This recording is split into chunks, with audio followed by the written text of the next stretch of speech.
¿Qué tal, amigos? Buenas noches. Bienvenidos a este programa especial. El gobierno ha cumplido 100 días y bien puede ser el momento de una evaluación, aunque fuere somera, siempre por las razones del tiempo. Para ello nos encontramos aquí en el Palacio de Carondelet con el señor presidente de la República, Guillermo Lasso Mendoza. Falta mucho por hacer, pero también se ha hecho mucho, ¿verdad, señor presidente? Buenas noches. Muy buenas noches, Alfonso. Para mí un honor ser entrevistado por usted, ya Gracias. que lo he visto entrevistar a muchos presidentes del Ecuador y eso me llena de emoción que una persona con usted, con toda su trayectoria, me entreviste el día de hoy. En efecto, en Muchas 100 gracias. días hemos hecho algunas cosas, pero lo que falta por hacer es mucho más. Así que nos quedan todavía alguna buena cantidad de días, meses y semanas para poder lograrlo. Bueno, y vamos a hablar de todo eso para que el país siga exactamente lo que está ocurriendo y lo que puede ocurrir en el futuro también, ¿no? Una meta cumplida, sin duda, es la de la vacunación contra el COVID. Nos apoyamos sobre todo en los resultados generales de la situación, porque en este momento pues, hay menos contagios, los hospitales están casi vacíos, llamemos así, de enfermos de COVID y no atestados como estuvieron tanto tiempo, ¿no? Hay menos muertes también, en fin, resultados buenos y a la vista. Pero usted, hasta este momento, hasta este miércoles, en estos 100 días, en este día número 100, me dirá, ¿se cumplió la meta de los 9 millones? ¿Sobrepasamos? ¿Cuál es la cifra que tiene a su disposición? En este momento, con los vacunados del día de hoy, hemos llegado a 9.623.000 vacunados. Por lo tanto, cumplimos la meta y sobre todo estos 9 millones representan el 52% de la población total y el 75% de la población mayor de 16 años. Y vamos a continuar porque esto no termina aquí. Claro, estamos o ya tendremos esa famosa inmunidad de rebaño que mencionan los especialistas. Podríamos decir que estamos con una pandemia controlada aquí en el Ecuador. Bueno, los datos que usted ha dado respecto a que los hospitales ya no reciben mayor número de pacientes enfermos por COVID, hay disponibilidad en terapia intensiva y se ha reducido en los últimos días a 0 las muertes por COVID-19, revelan claramente de que no solo el proceso de vacunación, sino el manejo de la epidemia de forma global ha sido un manejo correcto por parte del Ministerio de Salud. Efectivamente, y como decíamos, es un logro muy significativo de su gobierno, pero dicen que habrá tercera dosis. Sí, hay varias teorías científicas. La primera, vacunación para los niños desde 2 años de edad para arriba. Y la segunda teoría científica, la tercera dosis.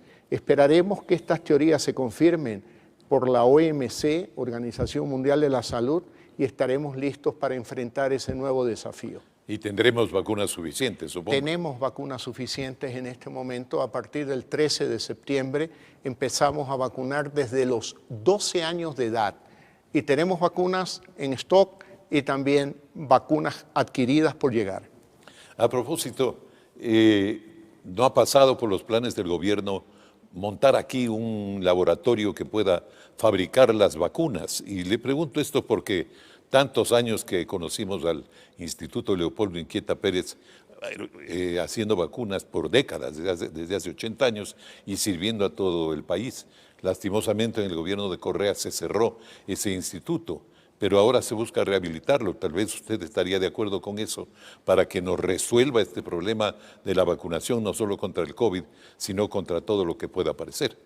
Téngalo por seguro usted y todos los ecuatorianos que vamos a rehabilitar el Instituto Inquieta Pérez y puedo adelantar que en mi conversación con el presidente de China, Xi Jinping, hablamos de la posibilidad de hacer una alianza estratégica para fabricar las vacunas Sinovac, CanSino, que son las que nos han ayudado de manera definitiva en el plan de vacunación, podamos también fabricarlas en Ecuador. La vacunación, pues, siempre fue una esperanza, sobre todo para que vuelva la activación económica al Ecuador, ¿no es cierto? Entonces, a estas alturas, señor presidente, ¿usted tiene algún dato, alguna percepción que de alguna forma le diga algún cambio que haya registrado la economía del país en este primer plazo que las vacunas nos dan tan buenos resultados? Hay un dato importante. El número de afiliados a la Seguridad Social determina el nivel de empleo efectivo en la sociedad ecuatoriana. En los últimos meses, producto de la pandemia, en el último año, ha venido declinando, pero ya en el mes de junio se aplana la curva. No es algo que me tenga feliz a mí, pero ya vemos una señal de que vamos a empezar a subir. Y luego vemos actividades. El día de hoy he inaugurado el ciclo escolar en Sierra y Amazonía, asistiendo al Colegio Manuela Cañizares. Y bueno, clases presenciales, es importante. Va a haber el partido de fútbol de la selección con Paraguay y ya se aprobó la asistencia de espectadores hasta de un 30% del aforo del estadio.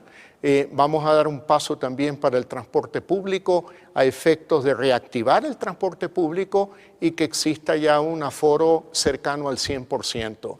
Y luego los trabajos presenciales. Así que esto va a permitir la reactivación de la economía. Siempre lo dije. El turismo también se ha rehabilitado. Bueno, el bastante, turismo ¿verdad? también. Logramos inmunizar al 100% de la población de Galápagos hace 2 meses para dar seguridad al turismo receptivo en las Islas Galápagos. Y también apresuramos la vacunación de todos aquellos que han trabajado o que trabajan en el sector turístico. Pero en este instante ya no podemos hacer una distinción por sectores, habiendo llegado al 52% de la población y al 75% de la población mayor de 16 años. También quiero decirle que hablé con el presidente Vladimir Putin de Rusia para explorar también la posibilidad de una alianza para la fabricación de vacunas Sputnik V en el Ecuador. Magnífico. Y ya entramos inevitablemente en el tema de la economía, ya que hablamos de reactivación. Y a propósito de ello, pues ya usted ha enviado a la Asamblea Nacional una proforma para lo que queda de este año 2021, una proforma presupuestaria. Pero hay algunas cosas que llaman la atención y que algunos críticos sobre todo ya mencionan. Por ejemplo, que no se plantea una reducción significativa del gasto público, sino solo una ligera baja en el rol de pagos del año 21 que retomaría la fuerza inicial en el año 2022. Cuando el gobierno está en una buena posición política, usted justamente por los efectos de la vacunación también ha alcanzado altos niveles de popularidad, según dicen las encuestas, ¿no? Entonces, la pregunta es si no es el momento para actuar a profundidad en la reforma económica, lanzarse con todos los riesgos que ello implica, pero tratar de empezar este gran cambio que necesita el país. Gracias por la pregunta, Alfonso, porque me da la oportunidad de explicarle a los ecuatorianos que ese es el presupuesto que por ley tenemos que presentar en un año de cambio de gobierno a la Asamblea Nacional, pero no es el presupuesto que refleja claramente las decisiones y las políticas públicas en materia económica que tendrá mi gobierno. El presupuesto del año 2022, ese sí va a reflejar las propuestas de política económica de mi gobierno. Y allí constará una reducción efectiva del Estado.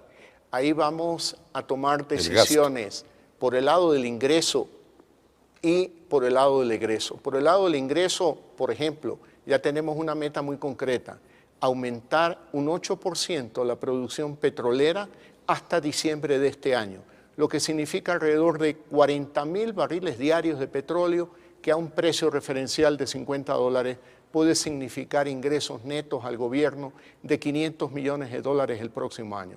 Reducción del gasto sí, pero con mucho tino y mucho cuidado, porque tenemos que mantener todos los esfuerzos en el sector de la salud.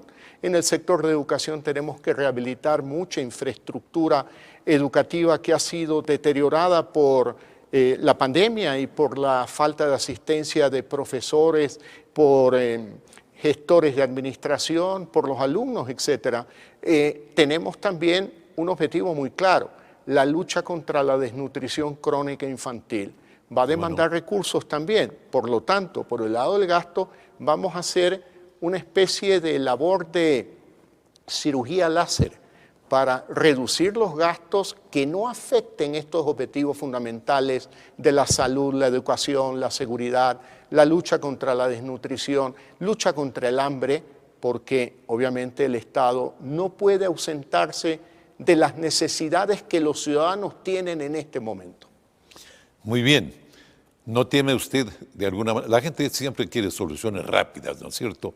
¿No teme usted que el tiempo pase, que se acostumbre a la gente, que no vea cambios significativos y un poco vaya a crearse ese fenómeno Macri que se dio en Argentina, donde se anunció mucho pero se hizo muy poco y el gobierno terminó en un desgaste muy profundo? Yo le puedo decir a usted, Alfonso, que estamos preparando un proyecto de ley que se llamará Creando Oportunidades, oportunidades de empleo, oportunidades en el campo económico, oportunidades para modernizar la economía ecuatoriana, en el sector petrolero, en el sector minero, en el sector eléctrico, en el sector de infraestructura y con un objetivo fundamental, crear empleo.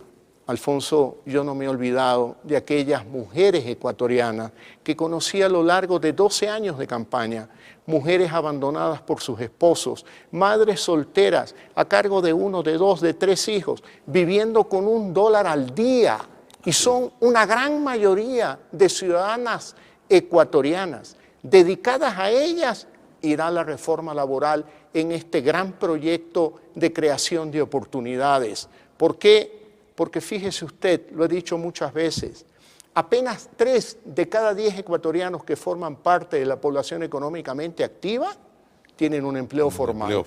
7, el 70% no lo tiene. No tienen, y eso impacta fundamentalmente a las mujeres y a los jóvenes. A ellos, a los que no tienen empleo, irá dedicada nuestra reforma laboral para darles oportunidades de empleo, respetando los derechos adquiridos de quienes sí tienen un empleo formal.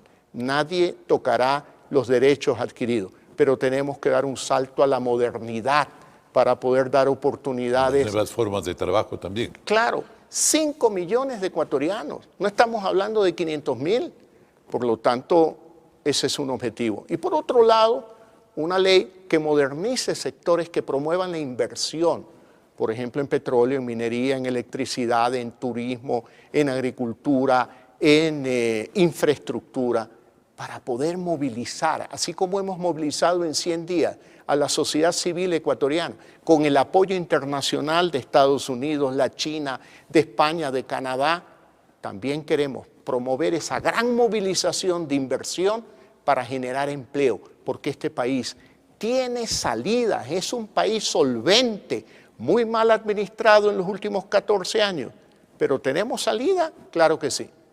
Bueno, ya vamos a hablar sobre todo de la reforma laboral, que es un paso muy importante. Pero otra promesa suya en la campaña fue la eliminación del impuesto a la salida de divisas. Y la mayoría pensábamos que era un corte definitivo, que usted iba a cortar ese 5% definitivamente, pero más bien ha adoptado un método gradualista por sectores que algunos consideran no muy apropiado, que no dé los resultados deseados. ¿Qué impide hacer el corte definitivo? En primer lugar, una aclaración. Mi oferta fue eliminar el impuesto a la salida de divisas de manera gradual, al menos 1 punto por año. Y lo vamos a cumplir, lo vamos a cumplir. Nada más que uno tiene que actuar con cautela y con prudencia respecto de las cifras fiscales del gobierno y por lo tanto... ¿Es significativa la cifra de lo que produce este impuesto de la salida de divisas como para desequilibrar un poco el presupuesto? El impuesto a la salida de divisas genera ingresos al fisco de cerca de 1.200 millones al año.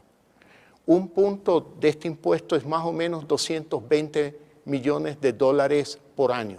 Y eso lo vamos a hacer y vamos a cumplir. Y acabo de firmar el día de hoy el decreto eliminando el impuesto a la salida de divisas al sector comercial aéreo y también para promover una política de cielos abiertos y promover el turismo receptivo en el Ecuador y por esa vía reactivar ese importante sector que fue muy golpeado durante la pandemia, pero vamos a cumplir tal cual como lo ofrecí en campaña. Y así vendrán otros sectores. Y vendrán otros tipos de impuestos, muchos que no recaudan nada para el fisco, pero molestan mucho a los ciudadanos. Y voy a ser muy claro, una oferta que hice, el impuesto a la herencia. El impuesto a la herencia no genera nada para el Estado, pero todos los ecuatorianos, el más modesto de los ecuatorianos, es dueño de un terrenito, es dueño de una casa, es dueño de un barco pesquero, es dueño de una finca. ¿Y qué quiere? Que el esfuerzo de su vida llegue a sus hijos, no al Estado. Por lo tanto, ese impuesto que atemoriza y molesta a los ciudadanos, vamos a eliminarlo. Muy bien. Ese sí será una eliminación drástica, digamos, definitiva. Sí, definitiva, porque además no genera ingresos al fisco. Es muy fácil poder eliminarlo. Así que estamos trabajando, como le digo, por el lado de los ingresos y por el lado del gasto. Tenemos que actuar con cautela por el lado del gasto, pero vamos a ser definitivos en acciones rápidas y eficientes. Ejemplo, pequeño ejemplo nada más. ¿Sabe cuántos empleados trabajan en el Palacio de Carondelet cuando llegamos el 24 de mayo? 890. Ya estamos en 600 y esperamos cerrar en diciembre en no más de 450. Y eso tendrá que suceder en muchas instituciones públicas, porque hay trabajo que es inútil, que no es necesario, que no genera valor. Hay un objetivo que le dije a los funcionarios que posesioné ayer. Tenemos que producir más con menos recursos. Tenemos que ser eficientes, sobre todo en esta gran institución que le pertenece a 17,5 millones de ecuatorianos, que es el Estado ecuatoriano. Y ha puesto fechas, órdenes concretas como para que los funcionarios públicos en los distintos ministerios y organizaciones empiecen a hacer el mismo recuento que usted ha hecho aquí en el Palacio de Gobierno y empiece a verse por allí una reducción de la nómina que tiene el gobierno. Por supuesto que sí, Alfonso. Mire, para darle una cifra, el déficit fiscal que hemos encontrado es un poco mayor a 4 puntos del PIB. Cerca de 4.500 millones de dólares. Sí.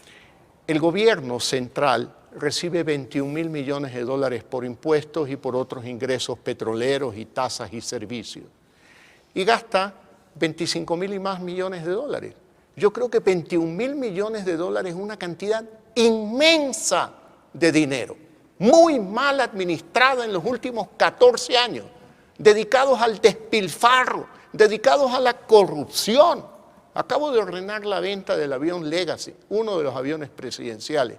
Acabo de definir también que los gastos en seguridad de los expresidentes se limite a ellos, no a sus hijos, a su familia, y solo en el territorio ecuatoriano. Pequeñas decisiones que van marcando la línea de austeridad que quiere imprimir el gobierno. Este déficit fiscal, que los economistas, y con todo respeto me refiero a ellos, dicen déficit manejable. ¿Manejable? Tenemos una deuda de 63,000 millones de dólares, que es la suma de los déficits fiscales de los últimos 14 años, Alfonso. Por lo tanto, esos 4,000 millones, 4.500, representan más o menos el 16% del gasto público. Verá usted en el presupuesto del 2022 que al menos vamos a reducir en el gasto el equivalente a la mitad de ese exceso o de ese déficit. O sea, ¿cuánto? Aproximadamente 2.300, 2.400 millones de dólares. Y así continuaremos en los siguientes años. Yo quisiera hacerlo en un día. Eso no es posible. No es posible, no es factible, ni en 100 días, ni en un año. Sobre todo porque uno tiene que hacerlo con cautela, porque en el momento en que de la noche a la mañana reducimos el déficit, podemos también producir un impacto negativo en la economía. Hay que ser prudente y actuar con cautela. Y lo vamos a hacer, pero con mano firme. Muy bien. Eso sería pues el tan reclamado recorte de la burocracia, que siempre se pide a los gobiernos, pero no todos los gobiernos lo hacen. Sí, pero tenemos que hacerlo, como le digo, con mucha prudencia. Porque por un lado tenemos que promover la inversión, fundamentalmente en sectores estratégicos como petróleo, minería, electricidad, infraestructura, para generar empleo, a efecto de que esta nueva inversión pueda absorber o pueda generar empleo para aquellos que lo pierdan en el sector público. Lo más efectivo y rápido para reducir presupuesto podría ser, o lograr la estabilización económica de los ingresos del Estado, sería la regularización de los subsidios. Pero ya sabemos que esa siempre ha sido una tarea difícil porque muchos sectores se oponen y ahora incluso hay un sector concreto manejado o dirigido por la CONAIE que está estimulando pues unas protestas en contra justamente de los controles y regularizaciones que se quieren hacer a los subsidios. Este es un grado de conflictividad ya con el cual el gobierno debuta, podríamos decir, ¿no? Entonces, y puede crecer, por supuesto. ¿Cómo está enfrentando esto? Alfonso, a mí me gustaría hacer muchas cosas, pero también a muchos les gustaría que yo haga lo que ellos quieren, pero no se trata de hacer ni de lo que yo quiero ni de lo que ellos quieren. Se trata de hacer de lo que le conviene a la gran mayoría del pueblo ecuatoriano. Y eso es lo que yo estoy haciendo. Eso es lo que yo estoy haciendo. ¿Qué le conviene a la gran mayoría del pueblo ecuatoriano? Y seguiremos con prudencia y con cautela avanzando a efectos de desmantelar subsidios injustos que no llegan a los que más necesitan. Llegan, por ejemplo, a los contrabandistas de combustible, a los narcotraficantes y también, y lo digo en punto aparte para no ofender a empresarios, llega también a los ricos. Cuando los subsidios del Estado deben estar orientados a los que más lo necesitan, aquella madre soltera, aquella madre abandonada por su esposo, que vive del cachuelo con $1 al día. Ella necesita el dinero del Estado, no los narcotraficantes, no los contrabandistas, ni tampoco los ricos. O sea que habría una especie de cambio de direccionamiento distinto, digamos, a este uso de los subsidios. ¿Usted en general cree que los subsidios son buenos o malos? Los subsidios son buenos si llegan a quienes lo necesitan y son malos si llegan a los sectores del narcotráfico, del contrabando y de los ricos que no debemos por qué subsidiarlo. Y esto están entendiendo mis amigos del transporte público, con quienes he tenido una gran cantidad de reuniones aquí en el Palacio de Gobierno. Y estamos hablando bien claro. ¿Por qué? El Ecuador tiene, por ejemplo, el diésel más caro de América Latina, pero las unidades de transporte público más caras de América Latina, las llantas más caras, los repuestos más caros y el aceite más caro. Y le he dicho a los transportistas, con todo respeto, a ustedes los han engañado. ¿Por qué? Porque lo que no le cobraron por combustible, le cobraron por aranceles, por ICE, a la importación de unidades de transporte, de llantas, de repuestos. Por lo tanto, este país, que yo puedo decirlo, lo he encontrado descuajerengado, tenemos que poner en orden las cosas. ¿Para qué? Para que haya una racionalidad económica y los esfuerzos del Estado lleguen a quienes verdaderamente lo necesitan. No a sectores a los que no debemos subsidiar, como entonces, el contrabando. Usted les ha ofrecido a los transportistas una baja de costos en los insumos. Por supuesto. El Estado puede intervenir en eso, eliminando aranceles, otro tipo de impuestos, en fin. Y sobre todo con algo, un juego limpio a través de la CNT, porque los transportistas en los últimos años han sido víctimas de extorsión, víctimas de la corrupción. Y tenemos que luchar contra eso, porque no puede ser posible que vengan al Estado a pedir que se mantengan subsidios y luego en las calles son sometidos a la corrupción y el dinero que le corresponde al Estado para entregarle a aquellas mujeres, a aquellas madres solteras, termina en manos de gente corrupta. Por lo tanto, hay que cuajeringar al Ecuador, hay que poner en orden al Ecuador. Y en ese empeño estoy, y estoy dedicado a ello. Bueno, y usted ha dicho pues que no derogará el decreto que rige el precio de los combustibles, pero a la vez se inició de alguna manera un diálogo con la dirigencia indígena, funcionarios de gobierno ya hablaron con ellos, en fin. Hay la posibilidad de que a través del diálogo se busque una solución intermedia y a lo mejor usted revisa ese decreto que está vigente o se mantiene en que no hay que derogarlo. Voy a ser claro y contundente, porque yo hablo a nombre de 17,5 millones de ecuatorianos. Gané las elecciones el 11 de abril y los ecuatorianos apostaron por este plan de gobierno, no por el de otros sectores, Por lo tanto, ese decreto es inamovible. No lo vamos a derogar. Y me parece que es una pérdida de tiempo insistir en aquello por parte de gente que no es capaz de ver 360 grados. No el pedacito para generar conflictividad. No, definitivamente que no. Yo no voy a caer en esa trampa.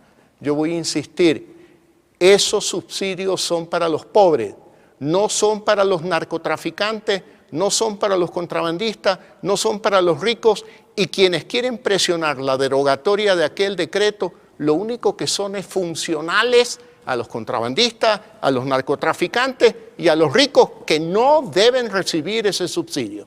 ¿Y la focalización le deja algún dinero al Estado o solo es una medida que sirve a los usuarios del transporte porque no les va a subir la tarifa? Pero mire, Alfonso, esto nace de las conversaciones con el sector de los transportistas. El Ecuador le vende una calidad de diésel que se llama Euro 2 al sector del transporte. Pero ese Euro 2 a nivel internacional tiene un valor de $2, no de $3. Y yo le digo a los transportistas, bueno, ¿qué tal si les ofrezco mayor calidad de combustibles para proteger sus motores, para evitar que se deprecien tan rápido como se deprecian, para evitar también la contaminación del ambiente? El diésel de calidad es el Euro 5 y ese es el que vale $3. Por lo tanto, el Estado ecuatoriano no tiene derecho a subir el precio a $3 porque lo que está vendiendo es un combustible de calidad menor, que es el Euro 2, que vale apenas $2 en el mercado internacional. Y en el mercado local ya estamos en niveles de $1.60. Por lo tanto, no es tan traumática la política de precios de combustible como lo quieren aparecer algunos anarquistas que solamente saben amedrentar a la ciudad de Quito, destruir edificios públicos, secuestrar policías, secuestrar periodistas, atacar medios de comunicación y por la espalda hasta periodistas. No, en este gobierno del encuentro vamos a hacer lo que le conviene a la mayoría de ecuatorianos. Mano firme. Por supuesto, sin elevar la voz, sin amenazar. Lo que hay que hacer es lo que debemos hacer, lo que le conviene a la gran mayoría del pueblo ecuatoriano. Y rápidamente podría adelantarnos un poquito cómo funcionará el sistema de focalización. Entiendo que hay muchas ideas al respecto, pero será un método funcional, efectivo, y para que el subsidio vaya al usuario, efectivamente. Yo quisiera contárselo, pero quiero decirle algo, Alfonso. De focalización del subsidio de los combustibles se ha hablado, ¿qué será? Hace años. 20, 30 años. Así Y todavía no aparece una idea. ¿Por qué no aparece? Porque no hay un método transparente que garantice la seguridad de una focalización que llegue al transporte público. Lo que sí quiero aclarar, que el precio del gas de uso doméstico no se va a tocar. Ese será un subsidio que lo vamos a mantener hasta cuando yo sea presidente de la República. Porque yo no le voy a dar un golpe, un garrotazo a aquellas madres de familia, a aquella mujer ecuatoriana que vive con $1 al día. No le podemos eliminar el subsidio al precio del gas de uso doméstico. Aunque el gas también se va por las fronteras a otros países y termina regalado en otras partes. Sí, pero es un mal menor. Yo quiero buscar el beneficio mayor. ¿Es controlable el paso del contrabando? Es controlable y lo podemos hacer, pero lo que no vamos a hacer es darle un garrotazo a los ecuatorianos más pobres del Ecuador, especialmente a aquellas mujeres, madres solteras, mujeres abandonadas, como me he referido varias veces, que viven con $1 al día. Yo de ellas no me he olvidado y el gas de uso doméstico se va a mantener su precio, no lo vamos a subir. Muy bien. Bueno, vamos a un corte comercial, amigos, para continuar este diálogo de manera inmediata. Y gracias por acompañarnos en este programa especial. Perdón, señor presidente. Por favor. En este gobierno que hoy nace, llevamos el espíritu del encuentro en el nombre de nuestro país. Esto es hacer historia. Yo creo que este es un acto de estricta justicia. Un código de ética al que todos los funcionarios estarán obligados a respetar. El presidente de la República, Guillermo Lasso, remitió a la Asamblea Nacional el proyecto de ley orgánica de libre expresión y comunicación. Volveré a ver a mis compañeros, a los profesores. Atrevámonos, ecuatorianos, a cambiar. El gobierno está haciendo lo correcto. Para nuestros docentes jubilados, vamos a iniciar el pago de saldos pendientes. Gracias a esta conectividad, puedo realizar mis tareas mediante el celular. Juntos lo estamos logrando. Gobierno Nacional lanza programa Ecuador sin hambre. La generación de nuevos proyectos y programas para la inversión pública. Para articular acciones siempre en beneficio de los ecuatorianos. Todos somos un solo pueblo, todos unidos podemos salir adelante. Tenemos que procurar cerrar esas brechas. Muchas ganas de servir a la familia ecuatoriana. Este gobierno del encuentro destinará parte de los recursos petroleros a programas de desarrollo social. Que la economía vaya mejorando para bien de todos y para bien de este país. Fortaleceremos la vigilancia y el control de los centros de privación de libertad. Vamos a sacar el sector turístico adelante. Tenemos algunos lineamientos clave para reactivar a la economía del país de una manera mucho más ágil y rápida. Si es posible volver a surgir luego de la adversidad y hacerlo aún con más fuerza. Y aquí tienen un presidente que le va a poner el pecho a las balas. Estamos nuevamente con el señor presidente de la República para continuar nuestro diálogo en la seguridad de que todo lo que nos está diciendo tiene que ver con lo que ha hecho en estos 100 días y la perspectiva que el país tiene en adelante, sobre todo a partir de 1982. Otra gran preocupación de los ecuatorianos, señor presidente, es el empleo. Ya hemos señalado, y usted lo ha dicho varias veces, que 7 de cada 10 ecuatorianos no tienen empleo. Y para ello usted está poniendo una solución a través de una reforma laboral que consiste en establecer un código paralelo, digamos, al que está vigente, para que de esa manera no se afecten los intereses de los trabajadores formales establecidos y en cambio sí tengan apoyo los trabajadores que no tienen no están empleo en la economía formal. Entonces, la pregunta es, ¿cómo funcionará esto, no? Porque es difícil teniendo 2 códigos, ¿cómo puede regirse un empresario? ¿Cómo puede regirse la misma autoridad? En fin, ¿será algo funcional y fácil?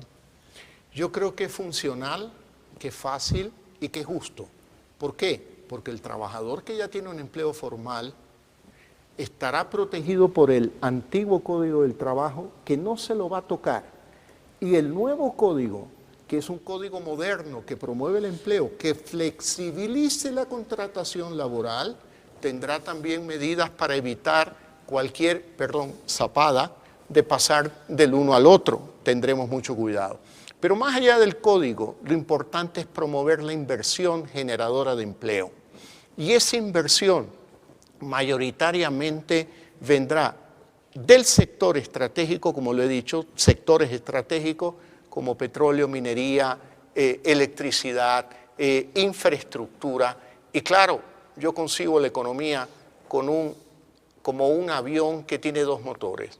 Un motor simboliza la economía pública y el otro motor simboliza la economía privada.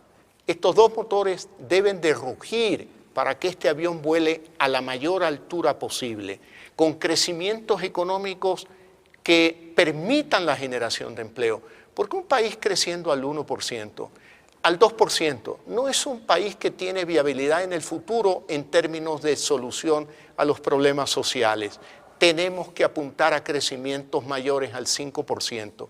Y eso solo es posible con la inversión, promoviendo inversión. Este motor de la economía pública puede ser un motor que permita una mayor actividad y generación de empleo y a la vez racionalizando los gastos, que el Estado deje de ser un peso para el motor del sector privado y así generar empleo. Quisiera una solución de 24 horas, Alfonso, pero eso no es posible. Pero yo estoy trabajando si la desde el primer inversión día. no llega por llegar.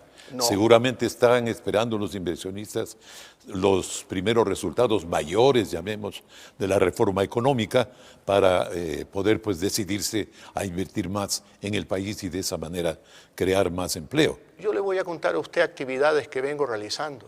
Personalmente me he reunido permanentemente, de manera periódica, cada 15 días con las empresas privadas que operan en el Ecuador en el sector petrolero.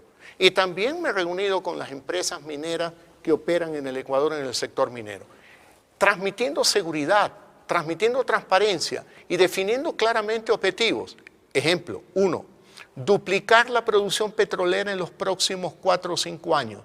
Eso implica pasar de 480.000 barriles diarios de producción a cerca de 1 millón de barriles diarios de producción. Pero el ministro de Energía dice que se necesitan 16.000 millones de dólares y esa inversión no va a llegar así porque sí, bueno, y no va a llegar tan rápido, ¿no? Bueno, pero esa es una inversión que la pondrá el sector privado. No estamos pensando en que el gobierno invierta, sino el sector privado. Así es, no podría el gobierno. Y tiene que ser gradual, porque usted no puede traer de la noche a la mañana 16.000 millones de dólares. Tiene que ser poco a poco en la medida que su inversión vaya rindiendo y que generemos seguridad jurídica a todos los inversionistas locales e internacionales que inviertan en el Ecuador. Ese segundo código que se va a crear, ¿qué tipo de medidas tiene para que usted nos dé una idea de cómo va a proteger a los que no tienen empleo? Bueno, me gustaría leerle detalladamente los artículos, pero se está trabajando aquel código para actuar con mucha cautela, con mucha prudencia. Pero en todo caso, volverá el trabajo por horas, hay otro, no sé, medidas de ese tipo. Mire, muchas mujeres ecuatorianas, me voy a referir a una que yo conocí en campaña, que vive en el Guasmo, en Guayaquil. Me refiero a Lorenza, de 43 años de edad, que vino del campo a la ciudad en busca de su gran sueño. Vive en una casa de caña, no tiene ni siquiera baño, va a una letrina en un barrio y gana, cuando tiene empleo, $1 al día. ¿Cuánto es eso? $20 al mes. Cualquier valor superior a $20 con estabilidad, con seguridad social, con capacidad y entrenamiento y oportunidad para que Lorenza pueda prosperar. Y todas las Lorenzas del Ecuador, y es bastante.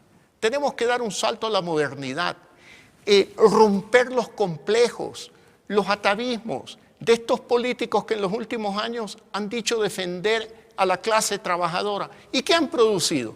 Que el 70% de la población económicamente activa no tenga empleo. Eso ha sido una burla para todos los ecuatorianos. Vamos a dar un salto sin complejos hacia la modernidad. Pero permítame también hablar de otro elemento importante para generar inversión y empleo, que es la apertura del Ecuador al mundo. Más Ecuador en el mundo, más mundo en el Ecuador. ¿Qué significa eso? Más banano en el mundo, más empleo en el Ecuador. Más flores en el mundo, más empleo en el Ecuador. Y pero para ello necesita tener una economía ya muy sólida para que las exportaciones mejoren, ¿no? Pero el sector exportador es un sector sólido en el Ecuador. Es un fuerte y potente sector exportador. El banano, el camarón, los productos del mar, las flores, el cacao, el café. ¿Qué tenemos que hacer? Abrir mercados en el mundo. Por eso fui a México para hablar con el presidente Andrés Manuel López Obrador. Firmar un tratado de libre con México que nos permita entrar a la Alianza del Pacífico. Eso está aprobado ya por México y por supuesto está en camino y espero lograrlo en este año. Eso es lo que yo aspiro. No depende exclusivamente de mí, pero el 18 de septiembre iré a la cumbre de la CELAC en México y le pediré nuevamente el favor al presidente López Obrador que adelantemos, como ya le dio la orden a su gabinete, de avanzar con el Tratado de Libre Comercio con Ecuador, que nos va a permitir ingresar a la Alianza del Pacífico. He hablado con el presidente Xi Jinping de China el domingo en la noche y hemos acordado iniciar formalmente las negociaciones para un Tratado de Libre Comercio con China, que es necesario para el banano, para el camarón ecuatoriano. He hablado con el presidente Putin de Rusia y hemos ya concretado iniciar negociaciones de un Tratado de Libre Comercio con Euroasia, que lidera Rusia.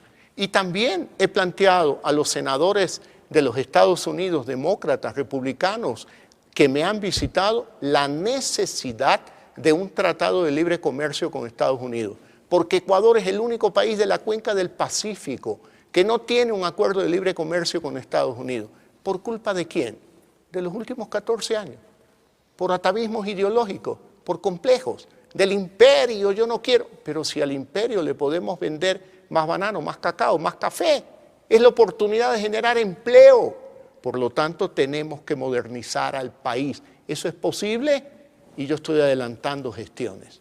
Bueno, aquí pues el problema es las relaciones del gobierno con la Asamblea Nacional, porque todas estas reformas tienen que aprobarse en el Congreso, pues este nuevo código laboral o este nuevo sistema de doble código que entre paréntesis ya no faltó quien diga que es inconstitucional. Y desde luego la reforma tributaria y todas las reformas que el gobierno quiere hacer para lograr esos objetivos que usted se propone. La pregunta es si usted ya tiene pasos abiertos hacia la Asamblea como para poder negociar y demostrarle a los legisladores que una solución pragmática exige la economía, no soluciones políticas, que ese sería pues el argumento para convencerlos a todos de estas reformas que tienen que hacerse. El discurso del 24 de mayo de la señora presidenta de la Asamblea Nacional fue un discurso esperanzador, un discurso de apertura, un discurso de brazos y manos extendidas, brazos abiertos y manos extendidas al gobierno del encuentro. No quiero actuar con prejuicios, pero yo confío en el patriotismo de los miembros de la Asamblea Nacional. Y obviamente que si no logramos los objetivos, pues tenemos otro camino, la consulta popular, para que sea el pueblo de manera directa el que ordene y diga, yo quiero esto, porque esto me conviene para mi futuro, para generar empleo, para generar prosperidad, para generar oportunidades. La señora Guadalupe Llori puede controlar de alguna manera el voto de Pachacuti, que sería importante, porque de la primera alianza que se hizo el primer día de la asamblea, pues Pachacuti estuvo apoyando al gobierno y tuvo la elección de Guadalupe Llori con esos pronunciamientos que usted ha recordado. Pero Pachacuti es una fuerza que tiene diversas opiniones, un poco repartidas, digamos, en distintos sectores y comunidades. Entonces, la pregunta es, pues, si es que usted tiene la esperanza de que ella controle eso y consiga lo que ella misma anunció. Bueno, no solo es Pachacuti, es también la izquierda democrática. Y aspiro también que el Partido Social Cristiano, que ha defendido por tiempo muchas tesis que yo voy a plantear en este proyecto de ley, también se sensibilice. Y aspiro que UNES también. No tenemos por qué descartar o actuar con un prejuicio. Pero eso sí, si no hay una respuesta que sea positiva, no para el gobierno, sino para la mayoría del pueblo ecuatoriano que no tiene empleo, que no tiene oportunidades, pues el camino es la consulta popular y no tendré ningún problema en seguir los pasos constitucionales y legales para convocar a una consulta popular en el Ecuador. Si es que no tiene el apoyo, pero usted ha dicho que está conversando con todos, ¿no es cierto? El gobierno está, la señora ministra de Gobierno dijo ayer que ya había conversado con algunos bloques del Congreso. La señora ministra de Gobierno está conversando con ellos, pero yo aprovecho esta oportunidad de esta entrevista pública para dirigirme a todos ellos y decirles que el pueblo ecuatoriano los está viendo. El pueblo ecuatoriano espera que ustedes y el gobierno actuemos con sentido de responsabilidad y demos un salto grande, importante hacia la modernidad del Ecuador, rompiendo los complejos del pasado y sobre todo con una visión de 360 grados. Porque, por ejemplo, aquellos que dicen deroga el decreto de los combustibles son los que dicen defender el medio ambiente. Si defienden el medio ambiente, deberían proponerle al gobierno que ponga un impuesto a los combustibles, que no lo vamos a hacer, pero deberían de ser coherentes y no tan incoherentes como actúan públicamente. Bueno, desgraciadamente así sucede. Hoy día mismo Pachacuti de alguna manera rompió con el gobierno. ¿Cómo lo ve? ¿En qué sentido? Cuéntemelo, porque yo he estado dedicado a prepararme. Hemos estado dedicados, yo también he estado dedicado a esto, no estuve en mi noticiero, no tengo la idea exacta, pero hubo algún pronunciamiento de ruptura. Mire, no ha habido ningún cogobierno con Pachakutik, así que no han roto nada con el gobierno. Yo solo aspiro que los líderes del movimiento Pachakutik se sensibilicen con las grandes mayorías del Ecuador y reconozcan que esas actitudes del pasado no han generado empleo, no han generado oportunidades, sino solamente unos resultados de cifras económicas vergonzosas en los últimos 14 años. Pero perdóneme, Pachakutik lo que dijo hoy día fue que la señora ministra de Gobierno ha anunciado que lo van a aprobar todo por consulta popular. Entonces ellos dicen que no apoyan ni la proforma presupuestaria ni ninguna de las propuestas del gobierno. ¿Y por qué le tienen miedo al pueblo? Si al final es el mandante, es la persona que me puso a mí aquí en el Palacio de Gobierno y los puso a ellos en asamblea. Claro, tenemos que trabajar juntos y yo aspiro a mantener ese diálogo con la asamblea. Solo digo, si ellos actúan bloqueando propuestas para modernizar el Ecuador, generar empleo, promover inversión, abrir la economía al mundo, bueno, que el mandante decida, que sea el pueblo el que decida, a través de una consulta popular. ¿Por qué tenerle miedo al pueblo? Aparentemente hay un acuerdo con Izquierda Democrática, pero claro, todo esto le va a obligar a usted a hablar con otros partidos, ¿no es cierto? Con UNES, que usted ya mencionó, son el bloque mayoritario de la Asamblea y su votación arreglaría en mucho el apoyo a las reformas que usted propone.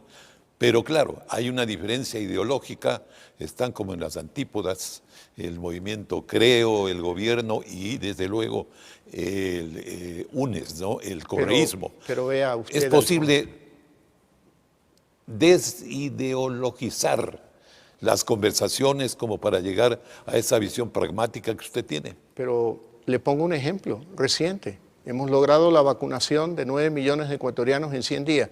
Mucha gente no creía. ¿La salud tiene ideología? Yo diría que no.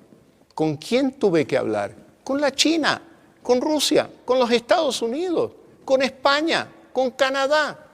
Por lo tanto, ¿por qué vamos a ideologizar al extremo teorías de generación de empleo? Yo les puedo demostrar que promoviendo inversión, abriendo la economía al mundo, con un código laboral moderno, podemos generar empleo en el Ecuador. Si seguimos haciendo más de lo mismo, seguiremos iguales. Y yo no estoy aquí para seguir haciendo más de lo mismo.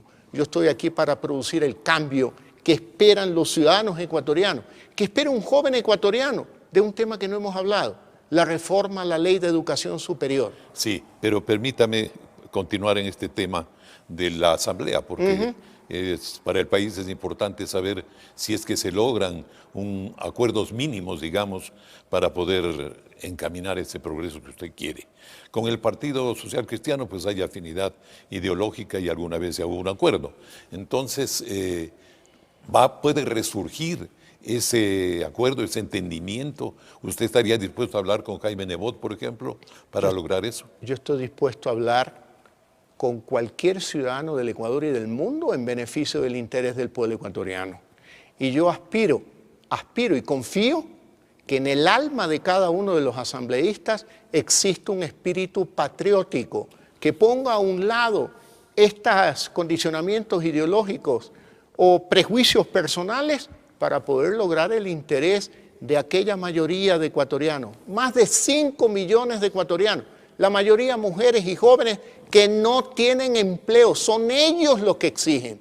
Y yo hoy estoy hablando a nombre de ellos, de esa gran mayoría, y me dirigiré a la Asamblea siempre, como lo hice, al llevar el proyecto de reforma de la Ley de Educación Superior, hablando a nombre de aquellos jóvenes ecuatorianos que no tienen oportunidad de estudiar en la universidad, con un sistema de esclavitud en manos de las universidades y esclavitud en los jóvenes que no les permiten decidir la carrera que ellos quieren estudiar. Bueno, en razón del tiempo, pues quisiera plantearle algunos temas que creo que son más importantes para el público. Por ejemplo, el tema de la seguridad. El país está cansado de tantos crímenes, de tanta violencia, del narcotráfico, de las mafias internacionales, los levantamientos en las cárceles, en fin. ¿Cuál es su plan y cuál es su acción en ese campo?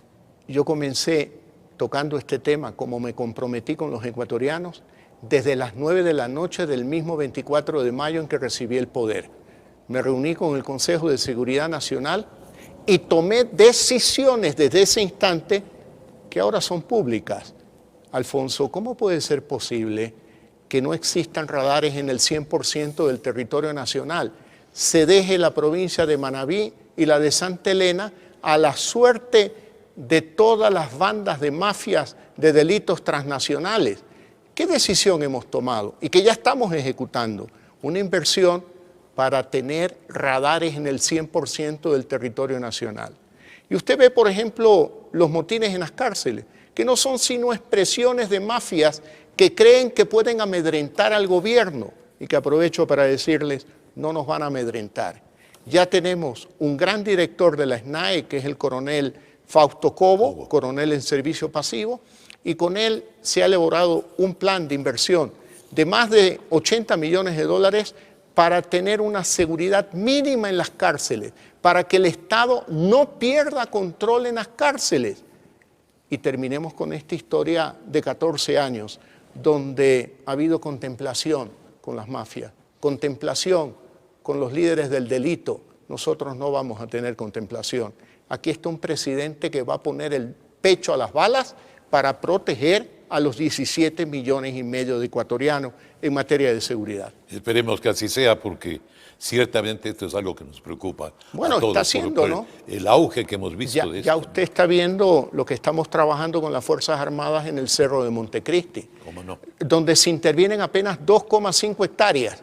Pero ya aparecen aquellos que dicen, hay que defender la naturaleza, pero no dijeron una palabra cuando dañaron la naturaleza para la refinería del Aromo y tienen ahí más de 2.000 hectáreas que han sido talados todos sus árboles. No vamos a caer en la trampa de aquellos que salen a las calles a decir que defienden un árbol. No, ellos son aquellos funcionales que tienen o que desean trabajar en función de estos delitos que el gobierno va a combatir con firmeza y decisión. Un hecho reciente que necesita aclaraciones, por supuesto, es el que ha surgido en las últimas horas en España, que incluso produjo la renuncia del embajador ecuatoriano allá. Se dice que Ecuador denuncia que el gobierno español está presionando para que no se investigue la entrega de dinero al movimiento Podemos, por parte que lo empezó el gobierno de Correa. Entonces quisiera preguntarle realmente qué ha sucedido, si usted dio alguna orden, si la Cancillería intervino de alguna manera, en fin, o simplemente fue un hecho que pasó por la prensa y el gobierno español sí lo tomó porque el primer ministro Sánchez sí reclamó por eso y manifestó solidaridad con los dirigentes de Podemos y los que manejan una cooperativa que recibía ese dinero, 390.000 euros, algo así. Lo primero que debo de decir es que mi gobierno no ha recibido ninguna presión del gobierno de España. Dejemos eso perfectamente claro. Ni ninguna usted le ha pedido que... En segundo lugar, yo no he pedido nada a nadie, absolutamente nada. Yo, como usted lo dice muy claramente, es un episodio que ha sucedido en los medios de comunicación y que ha provocado, lamentablemente, la renuncia de quien yo había designado como embajador en España. Pero es un asunto que no ha caído ni en el campo político ni en el campo de la diplomacia. Y soy enfático, el gobierno de España no ha presionado absolutamente en nada al gobierno del Ecuador. Y si mañana existiese o se encontrase alguna irregularidad, pues que actúe la Fiscalía con total libertad. Claro. ¿Y por qué salió el embajador finalmente? Bueno, yo creo que es un episodio público, yo lo lamento mucho y él tomó la decisión de renunciar. Y debo aclarar, yo no le he pedido la renuncia, pero mirando las circunstancias, él creyó conveniente renunciar, decisión que yo respeto y que lamento. ¿Hubo alguna imprudencia de parte de él? Mire, la verdad que yo no quiero calificar las declaraciones ni las actitudes de él. Y yo he estado, como usted lo conoce y el pueblo ecuatoriano conoce, muy concentrado en temas como la vacunación, temas como la seguridad, temas como la promoción de inversión para la generación de empleo y en el trabajo de este proyecto de ley que enviaremos oportunamente a la Asamblea Nacional. A propósito que ya hemos mencionado a Correa, Le pregunto, dice mucha gente que en el aparato estatal de su gobierno hay mucho correísta. ¿Qué les diría a usted? Que eso no es cierto. Mire usted, no es fácil, pero lo logramos. Armar un gobierno que se inauguró el 24 de mayo. Designar ministros, viceministros, subsecretarios. Pero muchos critican porque hay un jefe de departamento, porque hay un auxiliar administrativo, y tampoco podemos venir y llegar y sacar a 450.000 empleados públicos y contratar a nuevos empleados públicos pasando por un filtro de ideología o de filiación partidista. Eso no es correcto, eso no estaría bien. Y tampoco este gobierno es un gobierno clientelar. Yo aquí no soy ni agencia de empleo ni oficina de trámites. Lo que yo tengo que hacer es lo que le conviene al pueblo ecuatoriano y escoger gente valiosa como la que tengo en mi gabinete para poder llevar adelante este plan tan ambicioso de modernizar el Ecuador, de generar un crecimiento económico agresivo, importante, para generar empleo y oportunidades para los que más necesitan. Esperemos que tenga éxito en ello. ¿En qué quedó el asunto de la corrupción? Que es un tema que también había que tocar, porque todos prácticamente intervenimos en una cruzada general cuando en la campaña electoral censuramos el tema de la corrupción y el pueblo confió en usted para ello. ¿Qué pasó con esa comisión de las Naciones Unidas? En fin, ¿qué más puede haber hecho? Aparte del código de ética que usted impuso a los colaboradores en el aparato estatal. El primer paso que dimos es la suscripción del decreto 04, el mismo 24 de mayo, para poner en vigencia el código de ética. Ese código de ética es una herramienta de lucha contra la corrupción. Porque claro, al nombrar un familiar y un pariente en el gobierno, parece que es un detalle pequeño. No lo es. Por ahí comienzan las historias de corrupción que se van construyendo y armando. ¿No? Eso en primer lugar. En segundo lugar, sigue vigente mi oferta de la Comisión de Lucha contra la Corrupción con el apoyo de la Organización de Naciones Unidas. Ahí debo de contar algo muy doméstico. Ese objetivo lo dejé en manos del asesor presidencial Luis Verde Soto. Lastimosamente cayó enfermo de COVID y eso lo tuvo fuera de circulación cerca de un mes, mes y medio, pero ya está trabajando aquí en el Palacio de Gobierno conmigo y ya ha adelantado gestiones con la ONU para pronto anunciar cuáles son esas gestiones de una comisión con la ayuda de la ONU para poder luchar contra la corrupción.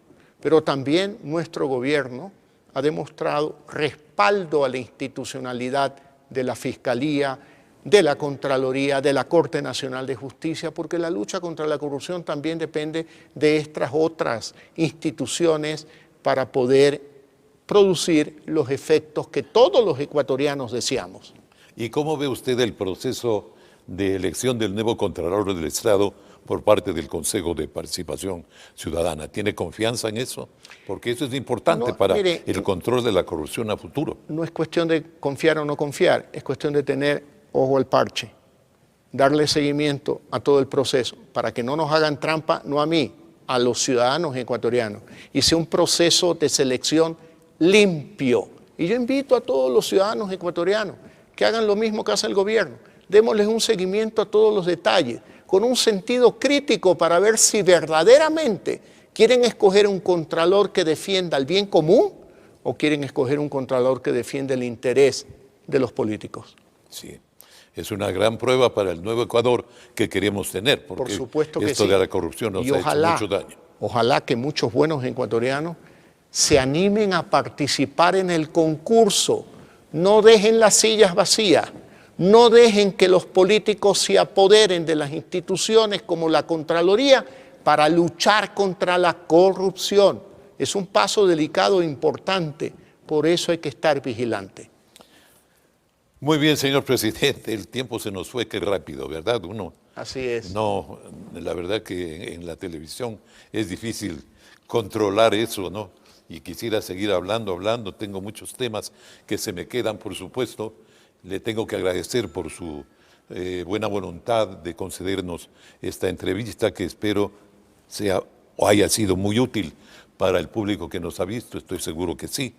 y le deseo mucho éxito. Entonces, muchas gracias. Esperemos que los cambios se puedan dar y que el país empiece a corregir todas estas cosas atrabiliarias que ha tenido a lo largo de los últimos años, sobre todo.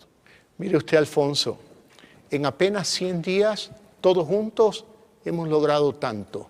Yo estoy seguro que en los próximos días y los próximos años, juntos, un Ecuador unido puede lograr aún más. Este país tiene salida. Le digo a todos los ecuatorianos, este es un país megadiverso, este es un país rico en recursos naturales, este es un país rico sobre todo por su gente, por su espíritu de lucha, por su espíritu de trabajo, por su espíritu de paz. Tenemos todo lo necesario para poder prosperar. Mire usted, ese Ministerio de Salud del gobierno anterior, que tuvo 3 ministros en un mes, con ese mismo ministerio y con una ministra hemos logrado poner el nombre del Ecuador primero en el mundo en materia de vacunación. Si lo logramos en materia de vacunación, lo podemos lograr en materia de crecimiento económico, en materia de inversión, en materia de generación de empleo. Así que yo les digo, ecuatorianos, mantengamos la esperanza, porque este Ecuador tiene salida, pero tenemos que trabajar todos juntos, dar un gran salto y liberarnos de los complejos del pasado. Entonces usted no será un segundo Macri. No. Mire, hay una diferencia fundamental entre Argentina y Ecuador. Ecuador es un país dolarizado. Y la dolarización fue una barrera de contención para que en los últimos 14 años los dos gobiernos no destruyeran la economía ecuatoriana. Por lo tanto, le digo a los ecuatorianos, la dolarización es realmente un contrafomenque a las políticas populistas del pasado. Y yo creo que ahí tenemos una gran oportunidad que el Ecuador ha desaprovechado en los 21 años. Venderse al mundo como un país dolarizado, sin inflación, sin devaluación. Por lo tanto, una gran ventaja eso. Eso es una gran ventaja. Tenemos que aprovecharlo, Alfonso. Así es. Muchas gracias por esta entrevista. Siempre estaré dispuesta a conversar con la prensa nacional y sobre todo dirigirme al pueblo ecuatoriano a través de esta oportuna entrevista. Le agradezco inmensamente y le ratifico. Para mí ha sido un honor que una persona como usted, con la trayectoria que tiene en la prensa nacional, a la que vi por años entrevistar a muchos presidentes del Ecuador, me haya entrevistado esta noche. Ay, muchas gracias. Muchas gracias, Alfonso. Gracias, señor presidente, y gracias al público que nos ha seguido en este programa. Nos vamos satisfechos de haber cumplido sobre todo con eso, con la misión que tenemos de informar al país a profundidad a través de entrevistas como esta, que nos ha dado a conocer hacia dónde va el gobierno, qué quiere hacer el gobierno y qué podemos esperar del gobierno actual. Buenas noches a todos. En este gobierno que hoy nace, llevamos el espíritu del encuentro en el nombre de nuestro país.